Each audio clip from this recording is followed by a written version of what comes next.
드디어 마지막이네요. 1부의 마지막입니다. 여러분들은 부정할 정도로 싫은 무언가가 있나요? 저는 과거를 부정했는데요. 먼저 발표에 앞서서 조금은 특별한 제 오빠를 소개를 해드릴까 싶어요. 제 오빠는 뇌병변을 앓고 있어요. 태어날 때부터 약하게 태어나서 서울대학교 아동병원에서 조금 오래 입원을 했었는데 급한 치료들이 끝난 다음 저희 가족은 초등학교에 입학할 때쯤 할머니가 계시는 서산으로 내려오게 됩니다. 오빠의 장애는 이래요. 좀 또래보다 조금 정신연령이 어리고요. 그리고 손기능이나 이제 신체 기능이 조금 떨어지는 거예요. 그렇다고 겉모습이 다른 건 아니에요. 우리와 다를 게 없어요. 이렇다 보니까 초등학교라는 그 약육강식의 세계에 들어가고 난 다음에 당연히 이제 괴롭힘과 따돌림의 대상이 되었습니다. 저도 이제 학교를 들어가고 난 다음 그의 동생이라는 꼬리표가 붙어요. 초등학교 때 청소 시간이었어요.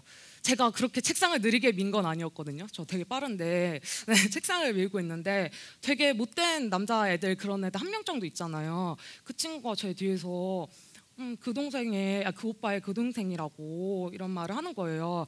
그 초등학교 때면 되게 어린 나이였을 텐데 그 짧은 생을 살았는데 그렇게 화났을 수가 없었어요. 정말 너무 화가 나가지고 그 남자애를 피가 나게 때렸던 기억이 있어요. 선생님이 오셔서 말리고 막 그랬었는데 네.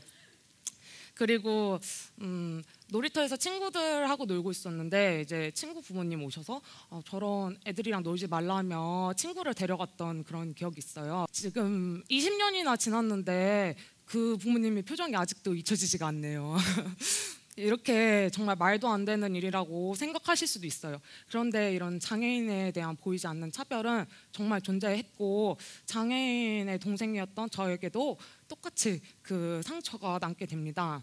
저는 오빠와 저를 평가하는 이 모든 시선들이 너무 싫었어요. 그래서 이 시선 속에서 살아남으려면은 약해 보여서 무시당하면 안 되겠구나 이런 생각을 그 어렸을 때 한 것 같아요. 그런데 이 말 뜻은 결국에 제가 그렇게 싫어하는 시선을 제 기준으로 삼아 지금까지 살았다는 말이기도 해요. 그렇게 서사는 저에게 행복과 기쁨의 공간보다는 화와 슬픔의 공간이 되어버렸어요. 그렇게 20살이 되었고 저는 학업을 위해 서산에서 서울로 올라오게 됩니다. 서울에서 이 생활은 너무나 자유로웠어요. 왜냐하면 서산과 서울의 차이점이 딱 하나 있거든요. 저에게 꼬리표가 없다는 점이죠. 서울에서 만난 사람들은 제가 어떤 과거를 지냈는지 아무도 모르니까요. 서울에서는 너무 자유로웠어요. 그래서 그 상처로 남은 서산을 등지고 살기 시작합니다. 엄마가 내려오라고 해도 잘 내려가지를 않았어요. 왜 안 내려오니? 이러면 맨날 핑계대고 내려가지를 않았어요.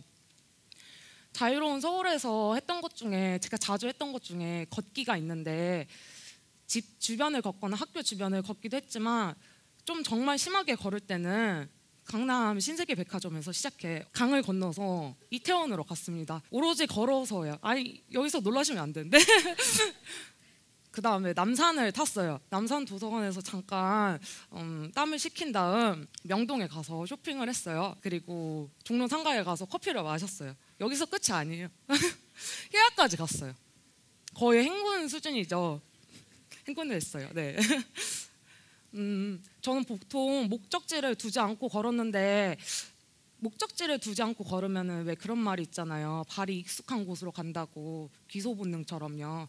저에게는 그곳이 해화였나 봐요. 이제 오빠가 입원해 있던 서울대학교 병원이 있던 곳이었죠. 저는 저에게 그 익숙한 곳이 해화였나 봐요. 저는 해화를 향해 종종 걷곤 했습니다. 이렇게 노동 수준의 걷기를 하다 보면요. 힘도 들고 시간도 굉장히 시간을 많이 쓰는 거잖아요. 필시 나와 이야기하는 시간이 와요. 내 안을 바라보는 시간이 분명 오게 되거든요. 저는 그 시간에 제가 어떤 것에 상처를 받았고 어떤 것에 화가 있었는지 다시 한번 봤던 시간을 가졌던 것 같아요. 더 좋은 동생이자 더 좋은 딸이지 못했던 제 자신에게서 오는 화를 부정하지 않고 무시하지 않고 그냥 그대로 받아들였던 것 같아요.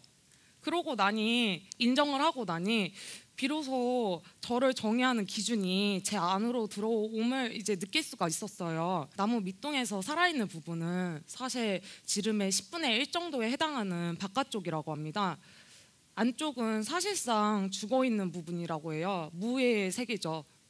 그런데 이런 죽은 중심이 없으면 나무는 서지 못해 죽는다고 해요. 이렇게 아무것도 아닌 것 같고 죽고 쓸모없었던 부분이라고 생각했던 중심이 사실은 나무의 전 존재를 하늘을 향해 우뚝 서게 해줄 수 있는 힘이라고 합니다. 저에게도 그런 나무의 중심 같은 부분이 서산이지 않을까 생각을 했어요. 그 시절 제가 성격이 어두워서 이제 방 안에 틀어박혀서 그림을 그렸던 그림들은 훗날 성인이 돼서 진로를 미대로 바꿀 때 큰 도움이 되었고, 되게 반항의 의미로 힙합을 들었었거든요. 왜 힙합인지 모르겠지만, 네. 근데 서산에는 논밭밖에 없어요. 저 논밭을 다니면서 막 나스랑 제이지 막 이런 힙합 외국 힙합 듣고 다녔거든요. 그때 들었던 음악들은 제가 성인이 돼서 제 감수성을 이룰 수 있는 큰 도움이 됐던 것 같아요. 이렇게 버려야 하고 삭제해야 된다고 생각했던 서산에서 보낸 시간들이 사실은 25살의 오수경을 이루고 있는 중심임을 이제 볼 수 있게 되었어요. 저를 부정해봤자 결국엔 저인 걸, 제가 아니면 누가 나를 사랑하겠어요. 예전에 어렸을 때 잠들기 전에 좀 그런 상상을 했던 적이 있거든요. 자고 일어나면 내가 그냥 평범해지는 그런 꿈을 좀 꾸고 잤던 기억이 있어요. 그런데 사실은 기준이 들어오고 나니까, 저를 정의하는 기준이 이제 들어오고 나니까 사실은 우리 가족은 사실 오빠를 중심으로 그 누구보다도 행복하고 평범한 가족임을 또 볼 수 있게 되었어요. 그리고 마침내 저는 올해 처음으로 이 말을 할 수 있게 됩니다. 서산에 가고 싶다고요. 그래서 여행하듯이 2월 달에 놀러 다녀왔었어요. 이렇게 바뀐 마음가짐으로 들른 서산은 저에게 더 이상 답답하지가 않았어요. 아무래도 제가 그때의 저로부터 조금 자유로워졌기 때문이지 않을까요? 그래서 제 망치 제목을 이제는 바꿔봐도 될 것 같아요. 과거를 부정하는 에서 과거를 부정했던으로요. 감사합니다.